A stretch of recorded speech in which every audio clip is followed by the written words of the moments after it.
It is an ancient mariner, and he stoppeth one of three. By thy long grey beard and glittering eye, now wherefore stopp'st thou me? The bridegroom's doors are open wide, and I am next of kin. The guests are met, the feast is set. Mayst hear the merry din. He holds him with his skinny hand. There was a ship, quoth he. Hold off, and hand me grey beard loan. Eftsoons his hand dropped he.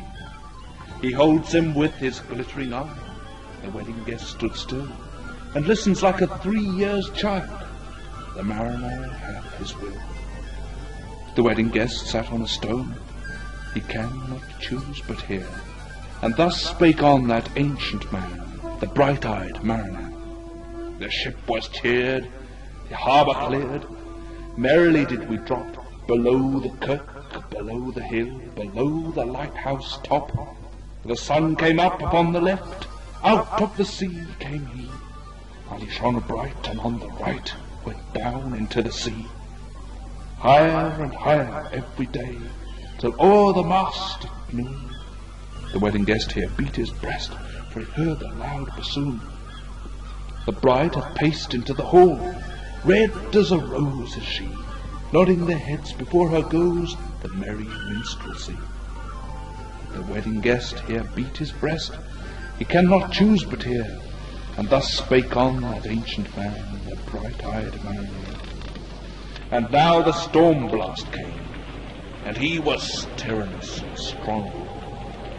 He struck with his o'ertaking wings and chased us south along, with sloping masts and dipping prow, as who pursued with yell and blow still treads the shadow of the sea, and forward bends his head.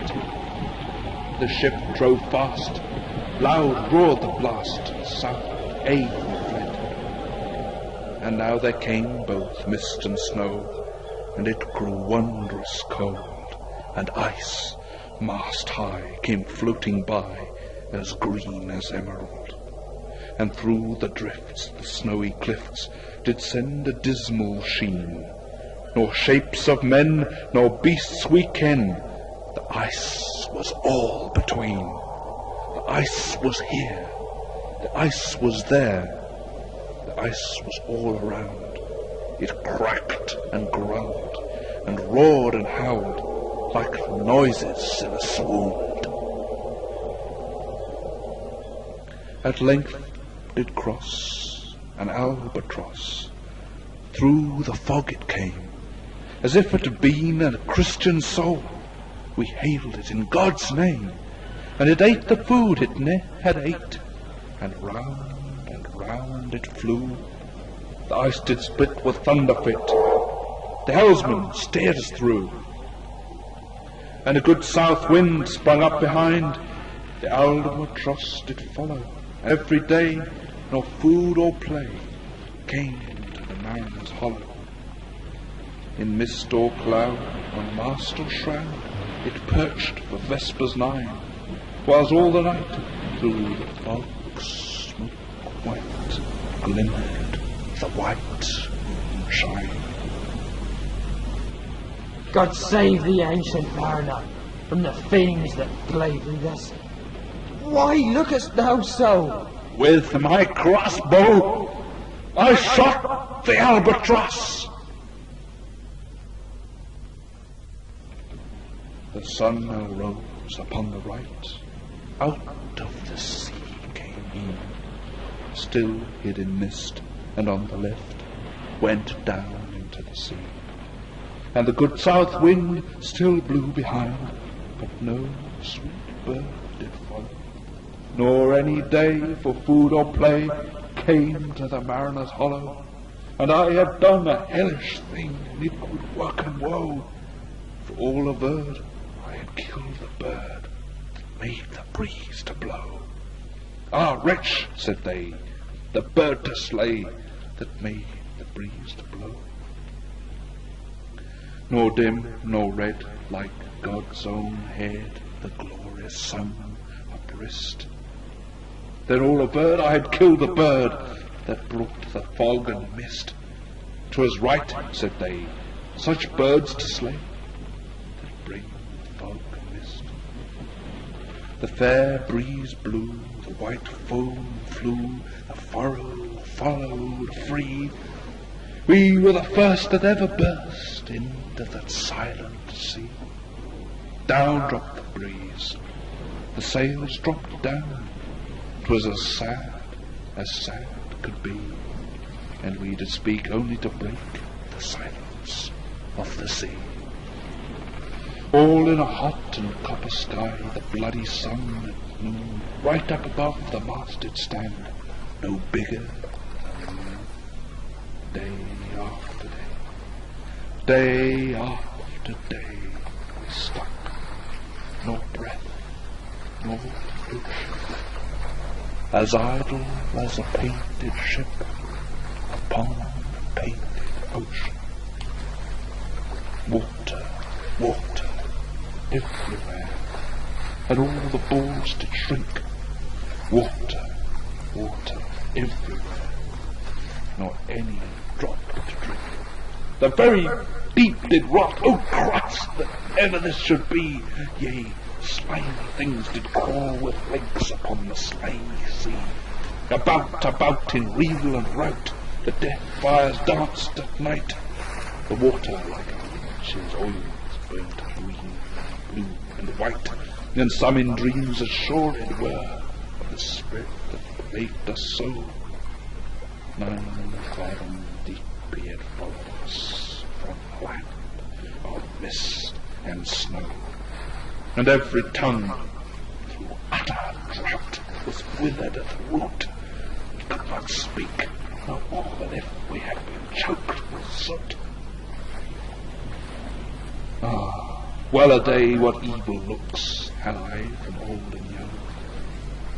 Instead of the cross, our albatross about my neck was hung. There passed a weary time, each thought was parched and glazed each eye. A weary time, how glazed each weary eye. When looking westward I beheld a something in the sky. At first it seemed a little speck, and then it seemed a mist. It moved and took at last a certain shape I wist. A speck, a mist, a shape I wist, and still it neared and neared, as if it dodged a water sprite, plunged and tacked and veered. With throats unslaked, with black lips baked, we could not laugh nor wail. Through utter drought, all dumb we stood. I bit my arm, I sucked the blood, and cried, "A sail! A sail!" With throats unslaked, with black lips baked, agape they heard me call. Gramercy, they for joy did grin, and all at once their breath drew in, as they were drinking all. See, see, I cried, she tacks no more, hither to work us weal. Without a breeze, without a tide, she steadies with upright keel. The western wave was all aflame, the day was well nigh done. Almost upon the western wave rested the broad bright sun, when that strange ship drove suddenly betwixt us and the sun, and stripped the scent was flecked with bars. Heaven's mother sent us grace, as if through a dungeon grate he peered, the broad and burning face. Alas, thought I, and my heart beat loud, how fast she nears and nears. Are those her sails that glance in the sun like restless gossameres?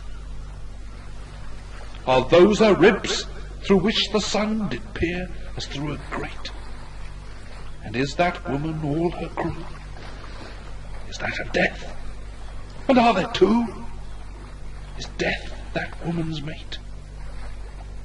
Her lips were red, her looks were free, her locks were yellow as cold, her skin was white as leprosy.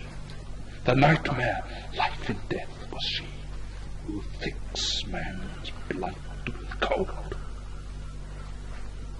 The naked hulk alongside came, and the twain were casting dice. The game is done. I've won! I've won! Quoth she, and whistles thrice. The sun's rim dips, the stars rush out. At one stride comes the dark, with far whisper o'er the sea. Off shot sped the lark. We listened and looked sideways up. Fear at my heart as at a cup my lifeblood seemed to sip. The stars were dim, and thick the night. The steersman face by his lamp gleamed white. From the sails the dew did drip, till clomb above the eastern bar the horned moon, with one bright star within the nether tip. One after one, while the star-dogged moon, too quick for groan or sigh, each turned his face with a ghastly pang, and cursed me with his eye.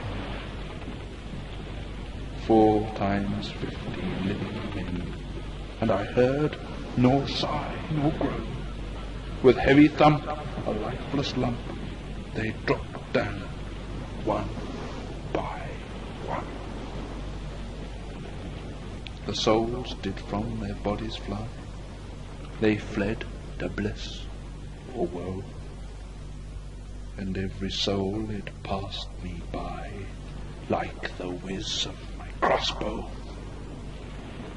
I fear thee, ancient mariner, I fear thy skinny hand, and thou art long and lank and brown, as is the ribbed sea sand. I fear thee, and thy glittering eye, and thy skinny hand so brown. Fear not, thou wedding guest, this body dropped not down. Alone, alone, all alone. Alone on a wide, wide sea. And never a saint took pity on this soul in agony.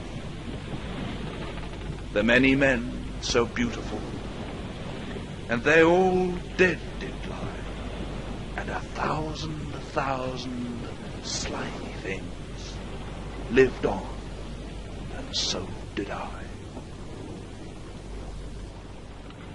I looked upon the rotting sea, and drew my eyes away. I looked upon the rotting deck, and there the dead men lay. I looked to heaven, and tried to pray, but wherever a prayer had gushed, a wicked whisper came and made my heart as dry as dust. I closed my lids and kept them close, and the balls like pulses beat, for the sky and the sea and the sea and the sky lay like a load on my weary eye, and the dead were at my feet. The cold sweat melted from their limbs, nor rot nor reek did they. The look with which they looked on me had never passed away.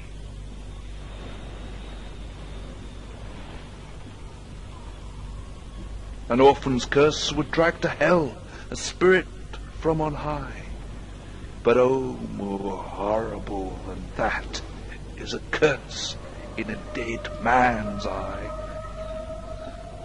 7 days, 7 nights, I saw that curse, and yet I could not die.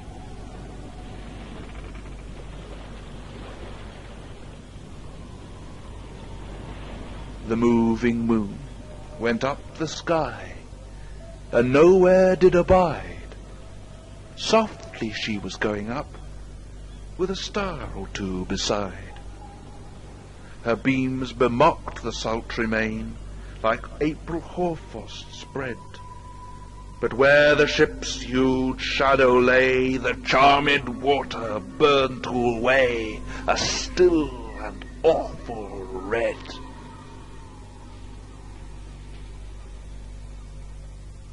Beyond the shadow of the ship, I watched the water snakes. They moved in tracks of shining white, and when they reared, the elfish light fell off in hoary flinks. Within the shadow of the ship, I watched their rich attire.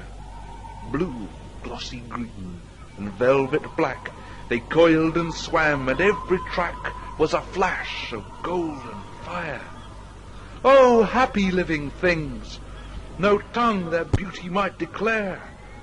A spring of love gushed from my heart, and I blessed them unaware. Sure, my kind saint took pity on me, and I blessed them unaware. The self-same moment I could pray, and from my neck so free, the albatross fell off and sank, like lead into the sea.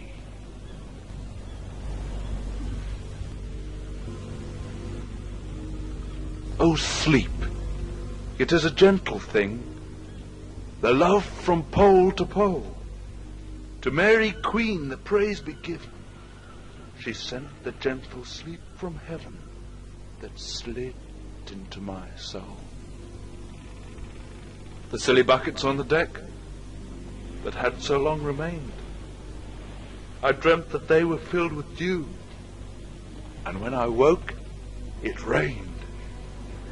My lips were wet, my throat was cold, my garments all were dank. Sure I had drunken in my dreams, and still my body drank.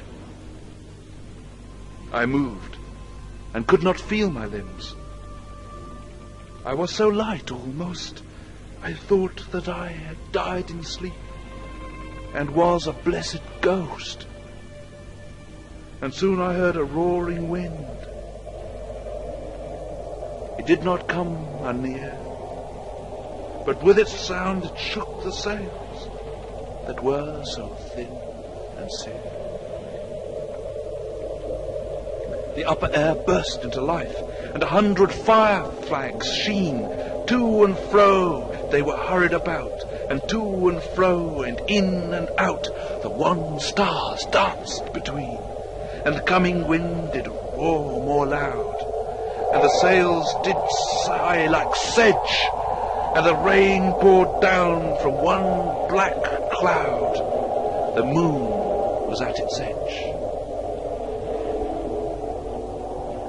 The thick black cloud was cleft, and still the moon was at its side, like water shot from some high crag. The lightning fell with never a jag, a river steep and wide. The loud wind never reached the ship, yet now the ship moved on. Beneath the lightning and the moon, the dead men gave a groan. They groaned, they stirred, they all uprose, nor spake nor moved their eyes. It had been strange, even in a dream, to have seen those dead men rise. The helmsman steered, the ship moved on, yet never a breeze blew. The mariners all gan work the ropes, where they were wont to do. They raised their limbs like lifeless tools. We were a ghastly crew. The body of my brother's son stood by me, knee to knee. The body and I pulled at one rope, but he said naught to me. I fear the ancient mariner! Be calm, thou wedding guest. 'Twas not those souls that fled in pain, which to their courses came again, but a troop of spirits blessed. For when it dawned, they dropped their arms and clustered round the mast.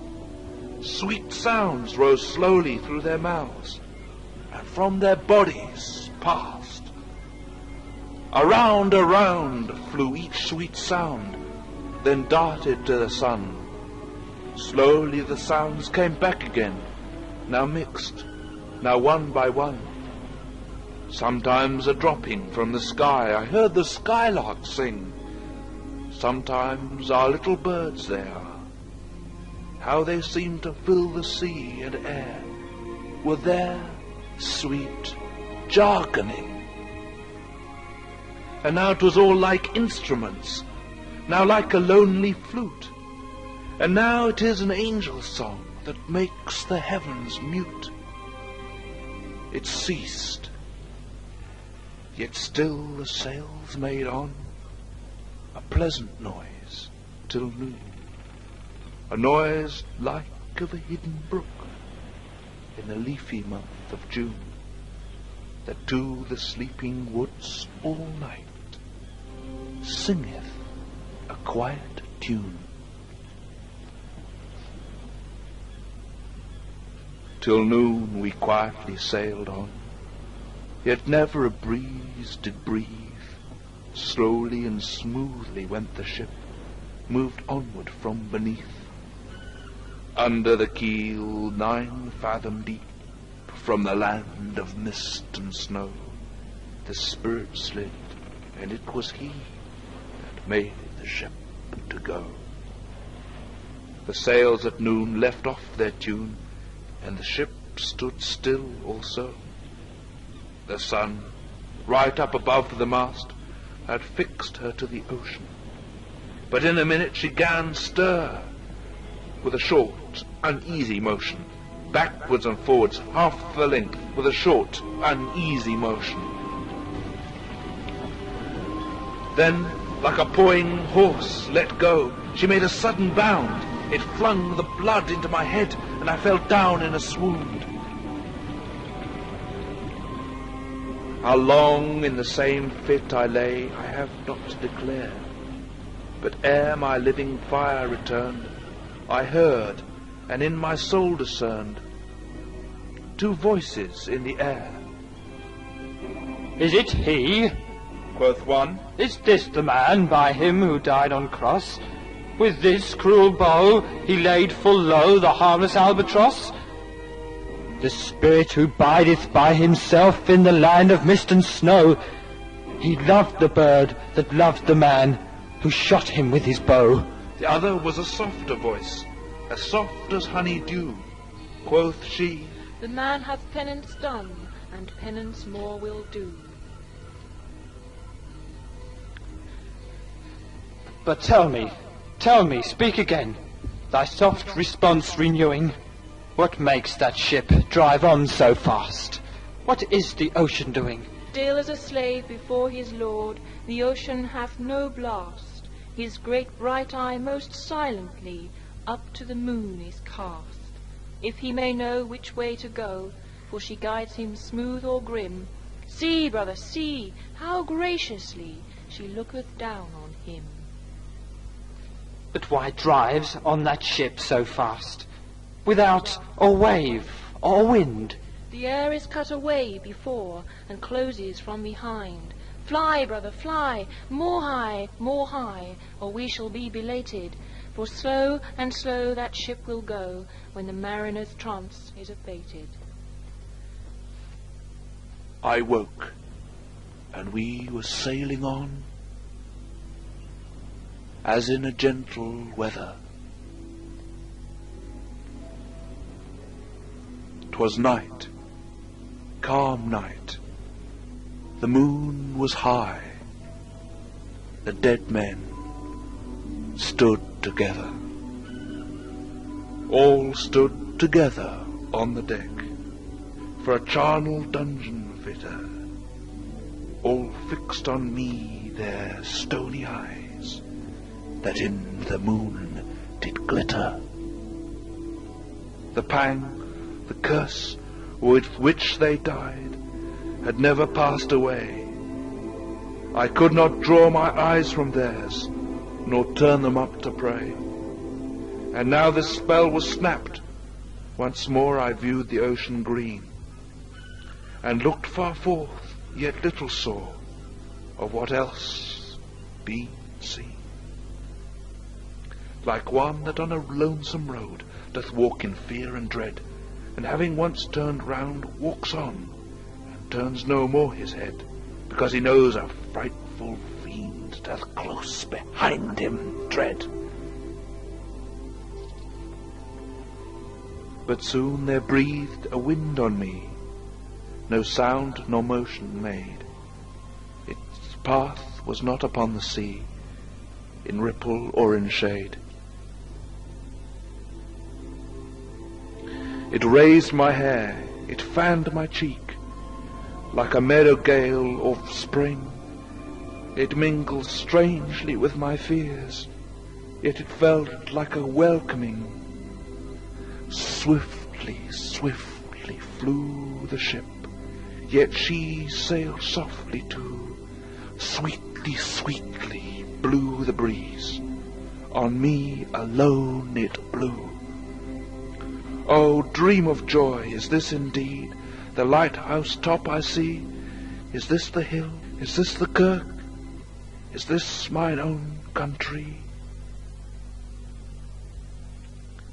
We drifted o'er the harbour bar, and I with sobs did pray, Oh, let me be awake, my God, or let me sleep alway. The harbour bay was clear as glass, so smoothly it was strewn, and on the bay the moonlight lay, and the shadow of the moon. The rock shone bright, the kirk no less, that stands above the rock, the moonlight steeped in silentness, steady weathercock. And the bay was white with silent light, till rising from the same full many shapes that shadows were in crimson colours came. A little distance from the prow those crimson shadows were. I turned my eyes upon the deck. Oh Christ, what saw I there? Each corse lay flat, lifeless and flat, and by the holy rood a man all light, a seraph man, on every corse there stood. This seraph band each waved his hand. It was a heavenly sight. They stood as signals to the land, each one a lovely light. The seraph band each waved his hand, nor voice they did impart, no voice, but oh, the silence sank like music on my heart. But soon I heard the dash of oars, I heard the pilots cheer, my head was turned perforce away. I saw a boat appear, the pilot and the pilot's boy. I heard them coming fast. Dear Lord in heaven, it was a joy the dead man could not blast. I saw a third, I heard his voice. It is the hermit good. He singeth loud his godly hymns that he makes in the wood. He'll shrieve my soul, he'll wash away albatross's blood.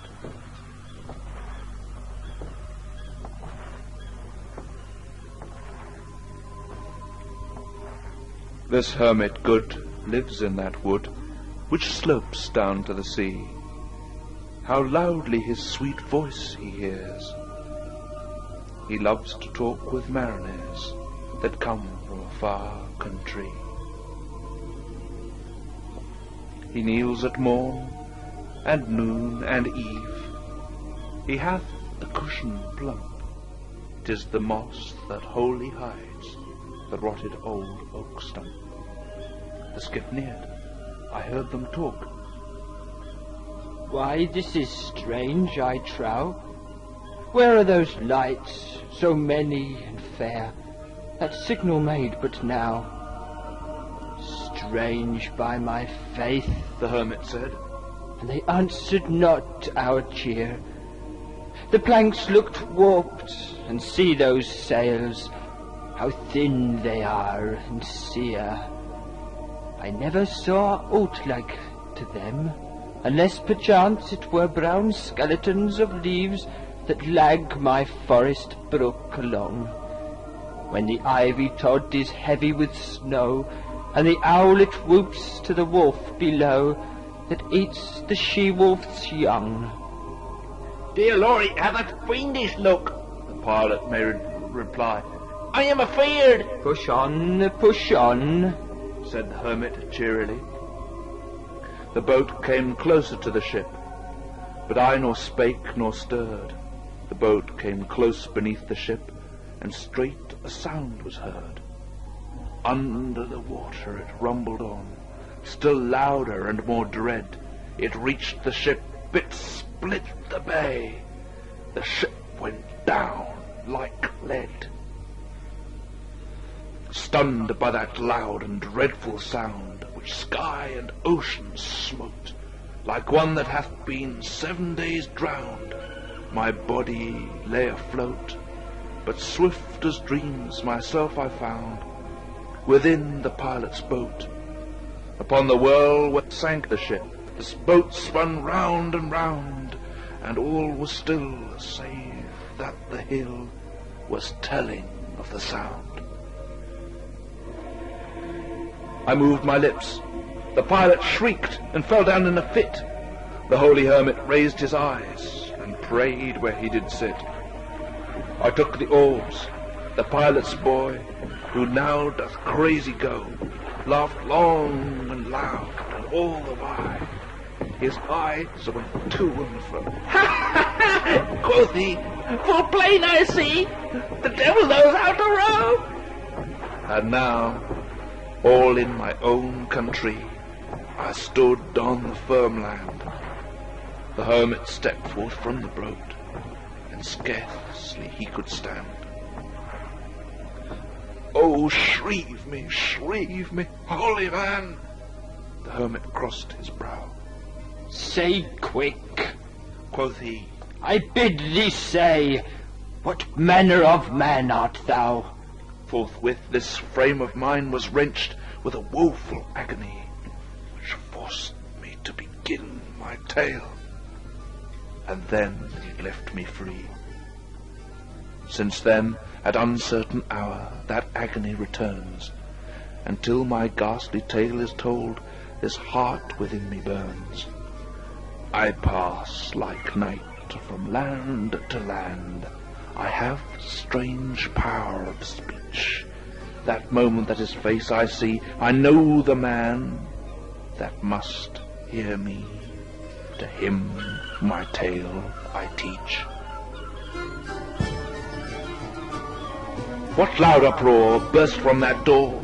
The wedding guests are there, but in the garden bower the bride and bridesmaids singing are. And hark, the little vesper bell which biddeth me to prayer.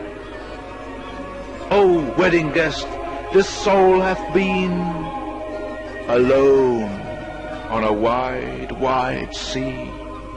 So lonely 'twas that God himself scarce seemed there to be. Oh, sweeter than the marriage feast, 'tis sweeter far to me to walk together to the kirk with a goodly company. To walk together to the kirk and all together pray, while each to his great Father bends, old men and babes and loving friends, and youths and maidens gay. Farewell, farewell, but this I tell to thee, thou wedding guest. He prayeth well who loveth well both man and bird and beast. He prayeth best who loveth best all things both great and small. For the dear God who loveth us, he made and loveth all. The mariner whose eye is bright, whose beard with age is hoar, is gone.